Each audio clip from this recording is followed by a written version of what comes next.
안녕하세요. 프로그래머 이도행입니다. 이번 강의는 모던 프론트엔드 101이라고 해서 프론트엔드 개발의 발전 과정과 그 다음에 역사에 대해서 좀 함께 다뤄볼 예정입니다. 그래서 동시에 이제 리액트가 어떻게 발전을 해왔고, 그리고 그 과정에서 프론트엔드라는 것이 어떻게 발전해 왔는지를 함께 이야기해 볼 예정입니다. 구글이나 아니면은 깃허브에 프론트엔드 에볼루션 아니면 프론트엔드 히스토리 이런 걸 검색을 해보시면 다양한 이미지들이 나와요. 제가 가져온 거는 이 깃허브에서 가져왔고요. 프론트엔드 에볼루션을 가장 잘 표현한 이미지라고 생각을 해서 가져왔습니다. 프론트엔드 발전 과정에서 좀 놓치지 말아야 할 것 중에 하나는 저는 이 브라우저들의 변화라고 생각을 해요. 실제로 이 크롬이 이제 결국에는 이 모든 전쟁을 종결시켰는데, 그 사이사이에 이제 저희가 주로 썼던 인터넷 익스플로러도 있었고, 뭐 중간에 파이어폭스라든가 애플에서 만든 사파리 이런 것들도 있었다라고 보시면 될 것 같아요. 그 다음에 동시에 이제 자바스크립트의 발전도 빼놓을 수 없어요. 자바스크립트는 이제 굉장히 초기부터 있었어요. 얘가 이제 ES1이라고 부르는 게 이제 표준화된 버전이거든요. 표준화되면서 이제 쭉쭉쭉 현재까지도 발전해 오고 있고요. 그 다음에 이제 페이지 로딩 관련돼서 좀 비동기성을 부여한 AJAX라는 라이브러리가 이때쯤 탄생을 했었고, 그 다음에 이제 내부적으로 각 브라우저별로 툴들이 이제 좀 호환성을 해결하는데 도움을 주었죠. 이 jQuery라고 부르는 게 이제 이런 다양한 브라우저들의 호환성을 좀 책임졌다라고 보시면 될 것 같아요. 그 다음에 이제 저희가 좀 집중할 거는 요 웹 개발에 필요한 프레임워크인 것 같아요. 그래서 뭐 사이사이 백본이라든가 아니면은 AngularJS라든가 그다음에 뭐 Vue.js, 그 다음에 저희가 다룰 리액트 또 여기에 있고요. 그 다음에 뭐 웹 배포 관련된 뭐 파셀이라든가 웹팩이라든가 뭐 이런 것들도 있고, 그 다음에 게임에서 사용됐던 웹GL이라든가 아니면은 뭐 최근에 이제 좀 각광받는 웹 어셈블리라든가, 그 다음에 이제 스타일링 관련돼서 뭐 매테리얼 디자인이라든가 아니면 타일윈드 이런 것도 좀 발전 과정을 함께 볼 수 있죠. 그래서 가장 최신의 기술이 뭔지 이런 거를 조금 아실 수 있고요. 그 다음에 저희가 다룰 타입스크립트도 역시 여기서 이때쯤 태어났다 라는 걸 좀 알 수 있습니다. 아까 얘기했듯이 브라우저 전쟁을 제가 빼놓을 수 없다고 얘기를 했었죠. 브라우저 전쟁은 한 두 개로 좀 나뉘는데요. 뭐 요때가 1차 전쟁이고 그 다음에 요때가 한 2차 전쟁이라고 보고 있습니다. 먼저 처음에 웹 브라우저는 넷스케이프라는 것이 좀 점령을 해요. 그래서 기존에 있던 다양한 브라우저들을 다 이기고 이 넷스케이프가 이제 브라우저의 우위에 씁니다. 동시에 이제 점유율도 한 90%가 넘어가요. 그리고 동시에 여기서 자바스크립트가 태어나요. 근데 이제 이 중간에 그 인터넷 익스플로러라고 하는 게 이제 MS에서 공개가 돼요. 마이크로소프트 공개가 되면서 점유율을 이제 앞질러 갑니다. 근데 기능적으로 막 엄청 뛰어났다고는 할 수 없는데, 얘가 이제 그 당시에 이제 세계 OS 점유율에 가장 압도적으로 이제 차지하고 있던 윈도우에다가 이 인터넷 브라우저를 기본으로 넣어요. 그러는 바람에 이제 넷스케이프가 이제 엄청나게 급격한 하락을 맞게 되고요. 중간중간 오페라라든가 다른 게 있었지만 결국에는 이제 MS가 모든 걸 다 점령하게 되는, 그래서 마이크로소프트에서 다양한 어플리케이션을 만들기도 하고 다양한 웹 관련된 툴들을 만들기도 하는 그런 시대가 옵니다. 그러다가 이제 이 넷스케이프가 전신인 어떤 좀 재단이 있어요. 모질라 재단이라고 부르는 데서 파이어폭스를 공개를 합니다. 그래서 이 인터넷 익스플로러를 이기고자 점유율을 이렇게 따라가요. 따라갔지만 결국에는 이때 구글 크롬이라는 게 나오면서 뭐 파이어폭스도 그렇고 인터넷 익스플로러도 그렇고 전부 다 이제 이 구글 크롬에 의해서 서열이 정리가 됩니다. 이 서열 정리를 통해서 이제 브라우저의 전쟁이 끝이 나고, 지금 현재 이제 저희가 어떤 개발하는 프론트엔드라든가 이런 것들은 다 이제 구글 크롬이 만든 V8 엔진에 의해서 이제 만들어지고 있고, 동시에 이제 크롬을 가장 많이 사용하는 브라우저로 쓰고 있죠. 그 세력 싸움 도중에 사실은 이런 것도 좀 생겨났어요. 이거는 이제 각각의 이제 브라우저들의 점유율을 올리기 위해서, 혹은 각각의 그 브라우저의 어떤 생태계의 좀 발전을 더 도모하기 위해서 만들어졌다고 하는데, 사실 MS에서 많이 만들었어요. MS에서는 이 자바스크립트를 쓰고 싶지가 않았거든요. 얘가 이제 넷스케이프에서 만들어졌기 때문에 경쟁사였잖아요. 경쟁사였기 때문에 쓰고 싶지 않아서 뭐 액티브엑스라든가, 그 다음에 뭐 플래시, 이건 이제 어도브에서 만들고 했지만 플래시 플레이어 같은 것들을 쓴다거나 아니면 실버라이트라고 하는 자체적으로 만든 기술들을 사용을 했었죠. 실제로 그래서 과거에 어떤 브라우저를 쓸 때 플래시 로딩 같은 걸 하는 걸 본 적이 많으실 거예요. 이걸로 인해서 게임이 좀 나오기도 했었고요. 이걸로 인해서 뭐 다양한 어떤 플래시 관련된 영상들 이런 것도 쏟아지기도 했죠. 그 다음에 액티브엑스는 사실 지금까지도 우리나라를 좀 괴롭히고 있는 하나의 기술 중 하나고요. 이거는 이제 브라우저를 통해서 외부 프로그램을 실행시킨다던가 내부 스크립트를 통해서 어떤 익스터널한 도구들을 쓴다거나 하는 것들을 도모했고요. 그게 이제 보안상 이슈로 인해서 이런 것들은 좀 많이 폐지가 되었습니다. 근데 사실 이것들이 이제 발전을 하면서 생겨난 것 중이고, 사실 이게 문제는 아니었어요. 사실 가장 큰 문제는 브라우저가 많아지면서 그 당시에는 프론트엔드라고 안 하고 이제 웹페이지를 만들기가 너무 어려운 거예요. 뭐냐면 내가 웹페이지를 하나 만들었어요. 만들었어도 그 웹페이지가 크롬에서 되고, 뭐 사파리에서 안 되고, 뭐 파이어폭스에서 되고, 인터넷 익스플로러에서 안 되고, 뭐 이런 식이 되게 많았거든요. 뭐 액티브엑스 같은 경우는 뭐 지금 최근까지도 사실 경험을 해봤죠. 액티브엑스로 만들었던 거는 크롬에서 안 되고, 그래서 뭐 은행 같은 거 가면은 윈도우 익스플로러로 실행하세요. 뭐 이런 식으로 하잖아요. 그런 것처럼 호환성에 문제가 있었어요. 그래서 약간 뭐 다양한 대안들이 나와요. 그래서 처음으로 나왔던 것 중에 하나는 브라우저에 스크립트라도 통일을 하자라고 나온 게 이제 ECMA 스크립트라고 부르는 자바스크립트예요. 그런데 이제 여기서 뭐 MS는 좀 적극적으로 참여하지 않았지만 이 표준화에 결국 참여를 해서 이제 IE에도 사실 자바스크립트가 들어가긴 합니다. 제이스크립트라는 이름으로 들어가긴 하고요. 그래서 이 표준화 과정이 이제 계속 발전해 왔었고, 그 다음에 이제 웹페이지가 이제 예전에는 이렇게 있으면은 막 이렇게 단을 나눠서 여기 업데이트 따로 하고, 여기 업데이트 따로 하고, 여기 업데이트 따로 하고 아니면 아예 뭘 하면은 이 페이지 전체가 업데이트 되는 그런 구조였어요. 옛날에는. 근데 이 AJAX라고 부르는 이제 비동기가 생기면서 내가 어떤 이렇게 글을 썼을 때 여기만 업데이트하고 싶어 라고 하면은 이 AJAX를 통해서 비동기로 업데이트가 갱신이 가능해집니다. 그래서 이 AJAX라는 라이브러리가 그 싱글 페이지 어플리케이션이라고 부르는 하나의 페이지에서 이제 자체적으로 업데이트하는 그런 것들의 시작이라고 하고 있고요. 동시에 이제 jQuery라고 부르는 것이 좀 프론트엔드 개발에 추진력을 부여를 했죠. 그러니까 프론트엔드 개발의 시초라고도 볼 수 있는데, 얘가 이제 호환성을 해결해요. 막 jQuery는 아마 들어보신 분도 있고 안 들어보신 분도 있겠지만, jQuery는 이제 그 브라우저에 있던 그림을 그리잖아요. 이런 페이지를, 홈페이지를 쭉쭉쭉 그리면 이거를 찾아주는 거예요. 너 여기 어디 있더라? 여기 어디 있더라? 여기 어디 있더라? 이런 걸 찾아주는 거다 보니까 얘가 브라우저를 안 타는 거예요.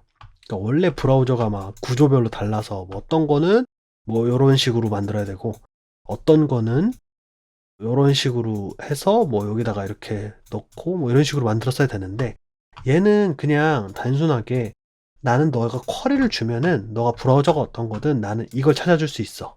이걸 찾아줄 수 있어. 이런 식으로 한 거라서 굉장히 많은 혁신을 가져다 줍니다.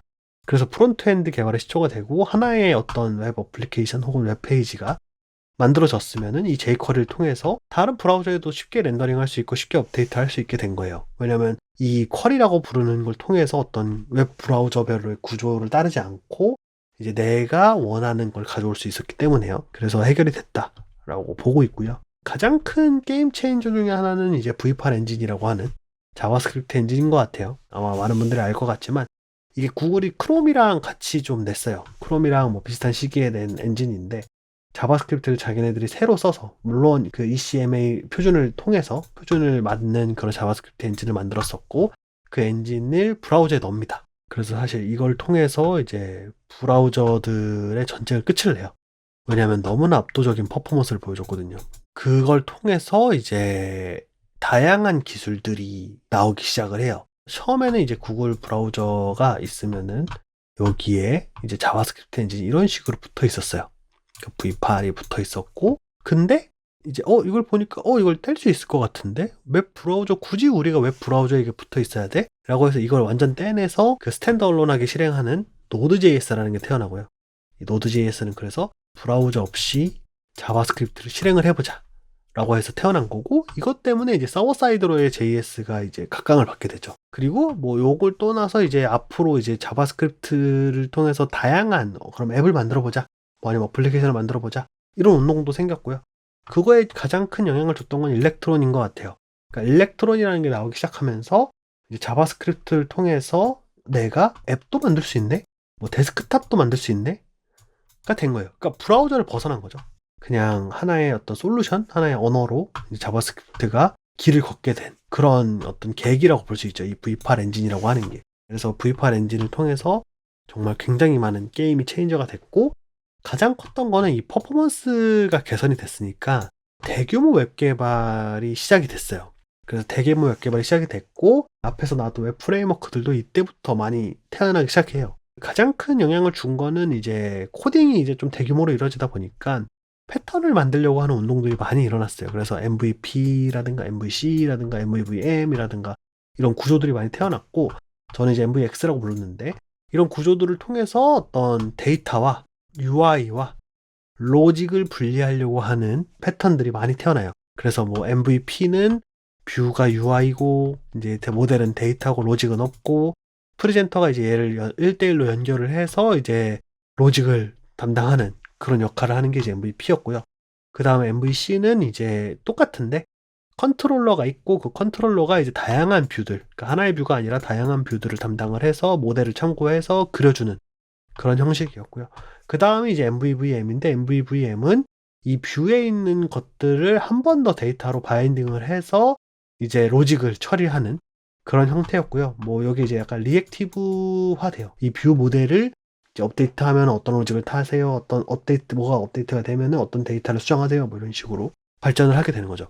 그래서 대표적으로 이제 웹페이지, 웹 프론트엔드 그 프레임워크에서는 MVP를 주도했던 건 뭐 백분.js가 있고, MVC를 주도했던 건 엠버.js가 있고, MVVM을 주도했던 건 앵귤러.js 이렇게 있습니다. 근데 얘네가 다 좋았어요. 그래서 실제로 뭐 웹 프론트엔드에도 전쟁이 있었는데, 웹 프론트엔드에 서로 점유율을 전쟁을 하는 데 있어서 이런 패턴들이 굉장히 많은 영향을 줬죠. 좋은 영향을 줬고 서로 발전하는 데 도움을 줬어요. 그래서 실제로 MV 그 어떤 패턴을 써보니 다 좋다는 거예요. 관심사 분리는 됐어요. 왜냐면 로직과 UI를 이렇게 분리했으니까요. 네. 그리고 구조화도 잘 됐어요. 분리가 되면서 되게 이제 내부적으로 시스템을 좀 스케일러블하게 만들어줄 수도 있었기 때문에요. 그래서 이제 웹 개발이 좀 대규모화 됐죠. 그래서 웹 개발이 대규모화 됐고, 정말 이제 이 프레임워크를 통해서도 웹 개발을 하는 사람들이 많이 태어났었어요. 근데 이제 문제가 뭐였냐면, 얘네가 다 좋단 말이에요. 다 좋단 말인데, 이 프레임워크의 구조가 굉장히 큰 단점을 갖고 있었어요. 뭐냐면, 재활용과 모듈화가 좀 어렵다는 거예요. 왜냐면, MVC, 뭐 MVP, MVVM, 전부 다 이 세 개를 다 구성하고 있잖아요. 그러니까 이 세 개가 되게 굉장히 엮여 있어서, 뭐 내가 요 뷰만 가져다가 쓰고 싶어가 안 되는 거예요. 내가 요 컨트롤러만 가져다가 쓰고 싶어, 안 되는 거예요. 반드시 이 세 개를 다 가져가야지만 어떤 프로그램이 돌아가고, 이 세 개를 다 가져가야지만 어떤 재사용이 가능해지는 상황인 거예요. 그러니까 재사용성이 안 좋았고, 그리고 그렇다고 해서 이걸 하나하나 쪼갤 수 있는 모듈화도 안 좋았고, 그래서 약간 이거에 대한 단점이 있네 라는 인지 상태가 됐었고요. 그 인지 상태에서 이제 이겨내려고 했던 게 리액트였습니다. 물론 뭐 다양한 시도가 있었을 거예요. 아마 웹 전쟁이 그 프론트엔드가 굉장히 빨리빨리 바뀌었거든요. 막 2년, 3년 주기로 무슨 JS가 나왔더라, 뭐 무슨 프레임워크 나왔더라 이러면서 바뀌었는데, 결국에는 이제 승자가 리액트였죠. 리액트는 그 당시 페이스북, 그러니까 지금 메타라고 부르는 회사에서 만든 것 중 하나예요. 뭐 다양한 이제 스토리가 있는데, 궁극적으로 결론으로 따지면은 이 컴포넌트화를 성공을 했어요. 웹 브라우저의 하나하나의 기능들을 컴포넌트화해서 만드는 걸 성공을 했고, 그러면서 이제 JSX라는 문법을 도입을 했었고, 그 다음에 버추얼 돔을 통해서 어떤 그 앞에 앵귤러.js나 다른 것들이 썼던 그런 패턴화된 어떤 로직을 조금 더 단순화하는, 너가 이제 어떤 UI를 만들어, 너가 컴포넌트를 만들어, 그 컴포넌트에 대해서 로직이 돌아가겠는데, 나는 뷰를 볼 때 이게 바뀌었나 안 바뀌었나만 볼 거야. 이 뷰를 볼 때 내가 바뀌었으면은, 뭐 여기 동그라미, 네모, 세모 이렇게 있었어요. 근데 이게 X로 바뀌었어요. 그럼 바뀌었으면은 나는 딴 건 안 바꾸고 X로만 이렇게 바꿀 거야가 되면서 비교를 하고 렌더링 업데이트를 하는 이런 구조가 되니까, 어떤 구조를 짜거나 아니면 리액트를 짤 때 이게 굉장히 큰 도움이 된 거예요. 내가 그래서 어떻게 어떤 내부적으로 업데이트를 했건 안 했건, 내부적으로 어떤 스테이트를 바꿨건 안 바꿨건, 결국 웹 브라우저에는 변경점만 가져가기 때문에 이게 굉장히 좋은 최적화 효율을 줬었고요. 그 다음에 이제 프롭스와 스테이트, 저는 이게 좀 중요했다고 보는데, 컴포넌트 간 데이터 흐름과 상태 관리를 단순화했다라고 해요. 이게 뭐냐면, 그 컴포넌트를 만들거나 아니면은 그 웹페이지를 구성하는 리액트에서 어떤 엘리멘터들을 만드는 데 있어서 이 두 개가 그 구조를 단일화해요. 그러니까 단일화한다는 게, 데이터는 데이터로서만 있게 한다는 거예요. 그래서 로직의 흐름을 단순화합니다. 컴포넌트 사이에서 컴포넌트와 컴포넌트가 있으면 데이터는 이런 식으로만 흘러요. 내가 만약에 A라는 컴포넌트가 있고, 그 다음에 그 A의 자식으로 뭐 B라는 컴포넌트를 만들었다. 그러면 B라는 컴포넌트는 A에게 물려받은 어떤 props라든가 state를 쓸 수는 있지만 A는 B에 이걸 못 써요. 쓰려면 A에서 내려줘야 되는 그런 상황인 거고. 그래서 이제 이게 굉장히 관심사 분리를 성공시킵니다.